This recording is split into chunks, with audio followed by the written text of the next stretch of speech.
Hello, and welcome to Aviation 101 with Laura.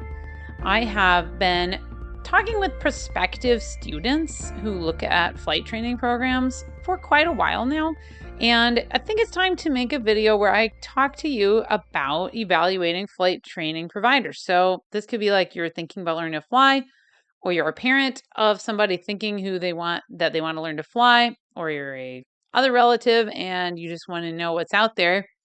I have also made a resource available. I'm going to put it on my website and I will link to it in the video description so you can check that out, but it's going to be a downloadable PDF so that you can use it as you're evaluating flight training providers. So here's the checklist that I came up with. Again, I'm going to put it on my website and share it. You can download it. You can print it out or electronic take it along when you go evaluate various flight training programs, colleges, universities. And I've got a bunch of questions. I'm going to unpack a lot of them today. And there's some space on the checklist where you can write notes of your observations. You can write on the left side what school or whatever program you're evaluating. And then I made a little smiley face column where I would be like, check if that place meets what you're looking for. And so the idea is you can evaluate flight training programs using some sort of checklist. This is things I think you should look for. Yes, I do work at LeTourneau University. I will link to that in the video description too. They're not paying me to make this content. I honestly I think it's a great place that is fantastic for a lot of people who want to learn to fly. Some of that is going to come out in what I have to share with you today. So, yeah, I might be a little biased one way or the other, but there's plenty of other flight training programs that exist out in the world, in the United States, that I know of specifically that are also quite good. So, first questions that I would be saying, talk about with the place you're looking at. Are they doing their own flight training? So for a university, I know of some universities who are close by where the university offers the flight training program. However, they actually don't run it.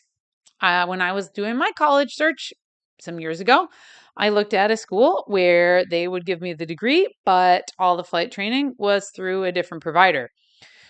I look at that personally as a negative. The problem that I hear from various people with students and others is that the school doesn't actually have your money. It has to be sent to an outside place. And then if there's problems with your account, it has to get resolved with the outside place.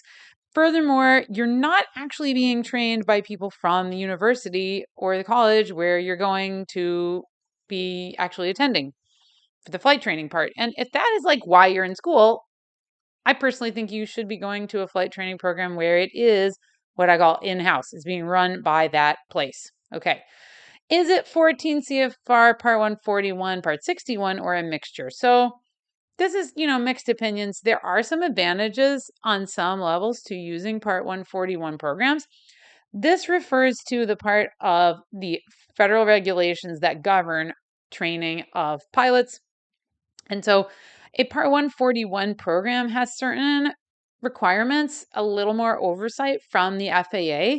Part 61, they can really train you however they like to. There's not required to be like a standardized syllabus. So 141 tends to be more rigid. The advantages can be, at some places, less flight hours required. Other requirements, like where I work, again, I said LeTourneau University, our Part 141 commercial multi-engine training, it doesn't have any minimum total flight hours. That's cool, because if you look at Part 61, you're looking at like 250 hours total time before you can even take a check ride.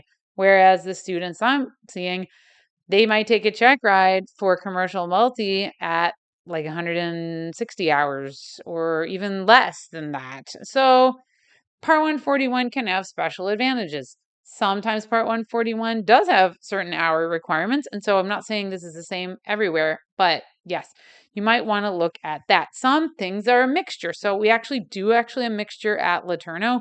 We have got some of it under Part 141, but there's other parts of our training that's not really advantageous to do under Part 141. So we do those under Part 61. That leads into, does the place offer self-examining? Some programs, so our Part 141 private pilot and then the instrument rating, they are self-examining. That means that we can do our own check rides. Yay! And super benefit, there is not additional cost for the check ride. Even more great is the fact that if you somehow do not pass that last test, it actually does not go on your permanent record as a failure of a check ride. And let me tell you, if you're trying to work for an airline type career, they want to know how many times you failed a check ride. So for our students, private and instrument, no jeopardy. They really can't fail those check rides. Whereas some programs, they have to do a check ride. If the program requires them to do check rides, I would be asking, what is the situation to get that check ride done? How much is it going to cost? How long is the waiting list? Because in some parts of the United States, there is a major problem with getting check rides done. So thankfully, for some of the courses that we offer, we have that self-examining. And so that can be also less stressful for you as a student. Also, I would ask, where are they hiring their instructors from? So frequently we hire instructors from our own graduates. We hire as many as we can get. We even tell people, oh, we're looking at you for a job, even starting on day one. I know people who they have wanted to work with us their whole time as a student, and that's fantastic. And we hire a lot of them. In fact, we even have a program where for certain limited numbers of people, we will potentially sponsor them and pay for their flight instructor certificates for them and in exchange for them working for us for a certain amount of time. So that is an awesome feature of some programs. So you might check into that as well.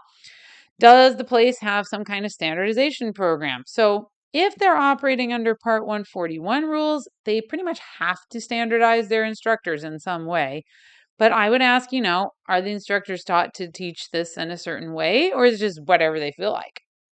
Be careful if it's just whatever they feel like. How many flight instructors do they have? Do they have a shortage of flight instructors? I'm going to get to some implications of that in a minute. So, more into slightly the safety aspect of the flight training, and I will get into that in more detail. I would ask, do they have some kind of dispatching or flight tracking system? Does somebody know when the flights are out? Is that like a check-in, check-out thing so we know where our airplanes are? That's a good advantage. Safety wise, we would like to know where the planes are. Or is it just, random? Our school has a curfew. Basically, everybody's got to be on the ground at 11:30 p.m. local time unless you have special permission, and that has to be prearranged permission. And we do not fly on Sundays. There are specific times where we feel it's really important to take a break and enforce everybody taking a break. We find that it helps avoid instructor burnout, avoiding people doing way too late at night flying. You don't want to be scheduled to fly, at least I don't think you do, at 2 a.m. Maybe that's when you're at your best, but generally it's not usually very good for flight training. So, does the place have some kind of limits built in, curfew, schedule limits, day off, what? Or is it just go, go, go, go, go, crazy, crazy, crazy, crazy, push yourself till you burn out and die? Maybe not die, but burn out. All right, now this one I have to talk about in slightly greater detail to point you to another video I made about restricted ATP. So if you are airline bound, you probably want to get there as quick as possible because then you start making money and then you can start getting seniority, and that is generally your key to having a good quality of life if you're looking for airline work. So does the place offer restricted ATP approval? This is not everywhere. The FAA maintains a list. Again, I will link to another video in much greater detail. But if a program has full restricted ATP approval, you're going to be getting a bachelor's degree. It's required. And you would have to then only have 1,000 hours total time before you could get hired by an airline. If they don't have the restricted ATP approval, you're looking at 1,500 hours before you can go fly for the airline. And so you want to look into that before committing to a flight school. Once again, restricted ATP is going to require you to get a bachelor's degree.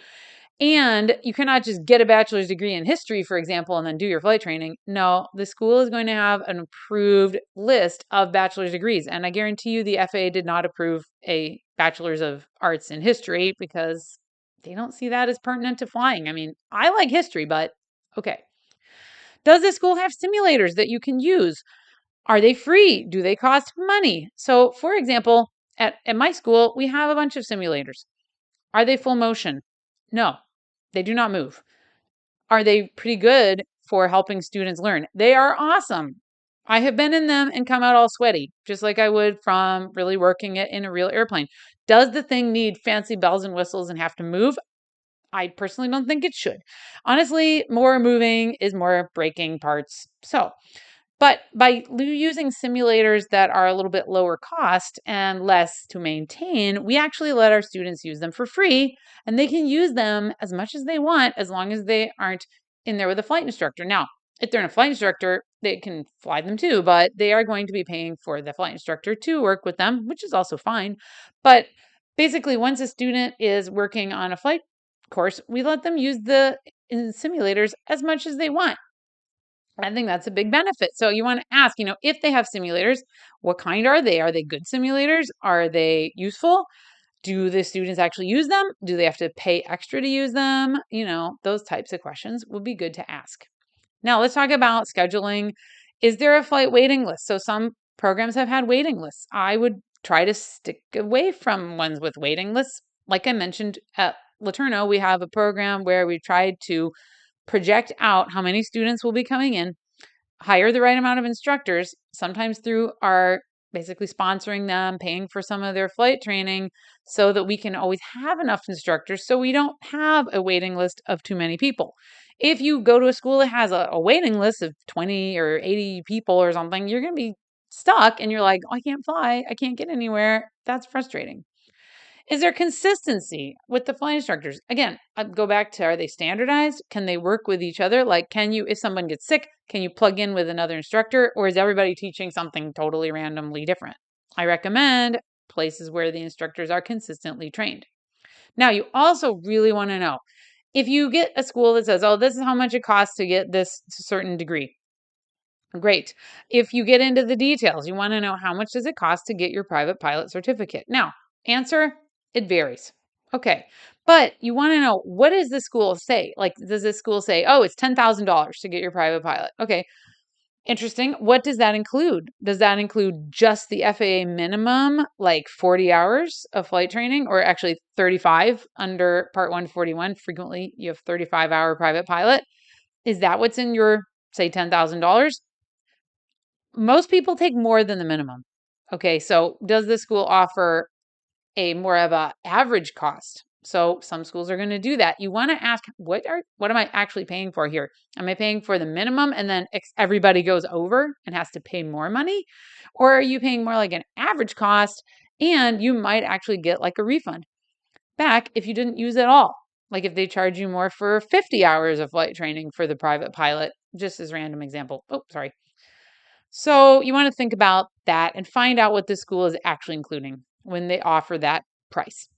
Can you find out what's included and not included? Like if there's a check ride, do they include a fee for the check ride? Or do you have to now come up with $1,000 all of a sudden to pay for the check ride? I would like it if they included that, but it's up to you. Ask questions. Know what you're getting. Can you track how much you're spending? At our school, we have a program where all the students can log in. If they want to, they could even give their login to somebody else so they could track it. But every time they finish a lesson, they have a unique PIN. Their instructor has a unique PIN number. They put in the PIN and it verifies the student can see how much they were billed, how much they actually paid for that activity, that training flight, that simulator block, or whatever. And now they know it came out of their account. And at any time, they can look and see how much they have. Now, that's transparency, and I think it's a valuable thing that you should ask how they can track what you're going to be spending. Similarly, do you get a refund if you stop? I mean, sometimes we have a student who, one time I had a guy break his leg in the middle of the semester. It's like, okay, what are we going to do now? Well, he ended up dropping the course. He's going to take it later. Do you get your money back? I want to know their refund policy, so make sure you ask because you don't want to just be like, pay it and then it's gone. Sorry, you didn't use all the 50 hours. You don't get your money back. You should be able to get a refund if you stop applying for some reason. Does the place offer scholarships? So some places do. I will link in the video description to another one I made about scholarships and tips for applying for scholarships and getting scholarships, but it's awesome if the program you're looking at has scholarships specifically for the students there, because that helps you make your choice. So going on to airplanes, I would encourage you to don't do this over the phone. Go to the school, go to the university, the college, whatever you're looking at, look at the airplanes. How old are the airplanes? You can do an FAA N number search. Write down some of the tail numbers that you see when you visit. See how old the airplanes are. You can ask or you can look them up on the FAA website. Are the airplanes standardized or what I call sort of random? What do I mean by that? Well, do they mostly look the same inside? Or do we have a bunch of planes that we painted to look all the same, but then when you look inside, some of them have different setup than other airplanes. So it's much better if the airplanes are standardized from airplane to airplane. Even better if they line up with what the school has on offer for simulators. If it's some random simulator that doesn't match the airplanes at all, I just don't think that's as good. We would like it to be consistent. Who does the maintenance on the airplanes? Now, here's a big question. So, we at LeTourneau University, we do all our maintenance in-house. That lets us control how we maintain the planes. I'm not waiting on some other company to work us into the schedule for the maintenance when it needs to happen. And we fly a lot, so we need maintenance a lot. You want to know who's doing the maintenance. You want to know, do the airplanes break down a lot? Do the airplanes get fixed satisfactorily? Ask some current students, ask some current flight instructors, see what they're talking about for, do the airplanes break down a lot or is it pretty reliable with the airplanes being available? And then, are the airplanes clean? Honestly, to me, it's a mark of, does the place take care of their stuff? And if they take care of their airplanes, it generally follows that they're a good program, that they have good high standards. So, are the airplanes clean? Will they let you look at the airplane's records? Do you see clean records or is it all scribbled and terrible looking? You might not have to be an airplane inspector, but will they let you look at this stuff? Or are they going to be like, oh, why do you want to see that? And weird about it. If you're looking at spending a lot of money, I feel like you ought to be able to look at airplanes well. How often are they buying new airplanes? How old is the oldest thing in their fleet? Is that the exception or is that the norm? And finally, can students rent the planes? That's a fun thing.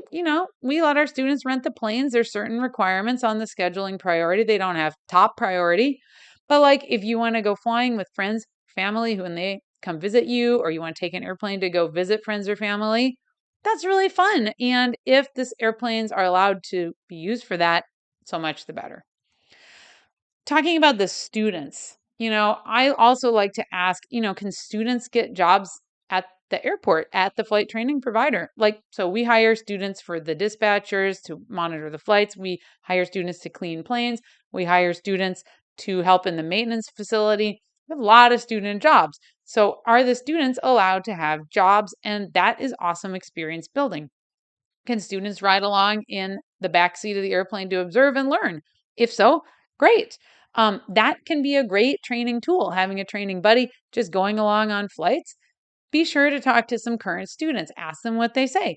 That's actually kind of how I knew to avoid a couple schools I didn't really want to go to, because some people were like, don't come here, it's really bad. And I was like, ooh, okay, all right. So ask some current students what they have to say. Are there student relaxation and study areas around? Are there places where you can heat up your food, keep food, buy food, or whatever? You want it to be generally an easy to navigate place where I'm not like worried about stuff like that when I'm also trying to learn to fly. It's hard enough sometimes learning to fly, whereas you don't have to deal with like, can I warm up my food or put it in a fridge? What do graduates say? How long has the program been around? That's not on my list, but I would recommend programs that maybe have been established a longer time. So we started in 56 with our maintenance training and added flight training, I think in the 70s. So we've been flight training a long time, long enough that we kind of know some of the early on things. We made mistakes. We learned from that. We improved how we do things, and that produces generally a good program. Now we've kept up with the technology. We bought new airplanes, but our stuff's not like from the 70s anymore, thankfully. But, have they kept up with the times? Do they have no experience history to draw from and it's brand new and you're going to be the guinea pig? I wouldn't really want to sink a bunch of money into that. What do the graduates say and who hires the graduates? So the school should be able to tell you what is like their graduate placement rate, what employers come to hire those graduates, and what are the outcomes. And then the last thing I want to look at is like the safety culture. I'm not saying it last because it's least important, but it's very important. Does the place have a safety program? Like, the FAA doesn't require flight training providers to have a safety program, but I recommend that the place you go learn to fly have one. That is good. I didn't put this on the slide, but do they do drug testing of their instructors? Do they do drug alcohol testing of the students? We do those kinds of things because we want it to be a safe environment. Who manages the safety program? Is it outsourced or is somebody in-house doing it? We actually have some student workers who help our safety manager. So that's another awesome opportunity for students to get involved. Now, this is maybe a hard question, but I would ask the place you're looking at, what kind of accidents have you had? What kind of incidents have you had? Has anybody had a fatal accident? What happened? How long ago? What did you guys learn from it?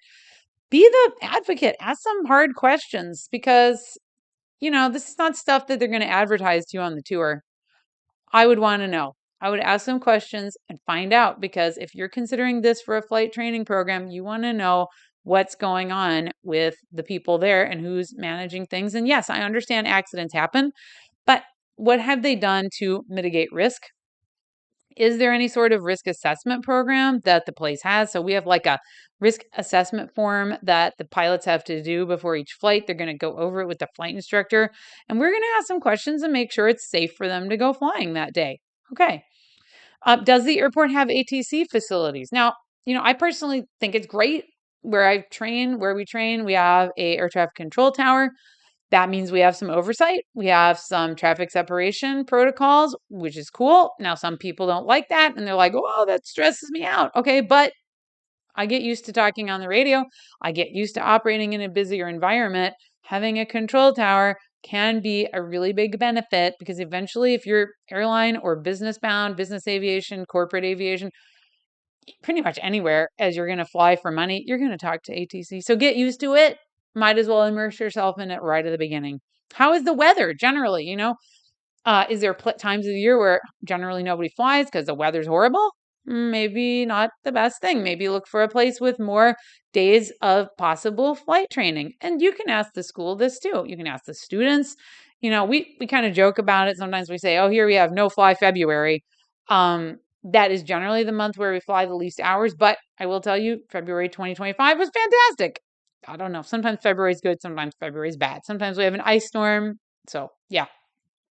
So don't forget to go on my website. I'm going to link to this, theaviationvault.com, but I'm going to post the program checklist so you can take this, print this out, use it, whatever, electronic, it's PDF. You can use it to go evaluate flight training programs. And what else did I miss? What else should you be asking? What do you guys have recommendations for? I'd love to meet you if you come tour LeTourneau University. Tell them Laura Laster sent you from Aviation 101 with Laura, and have a great day.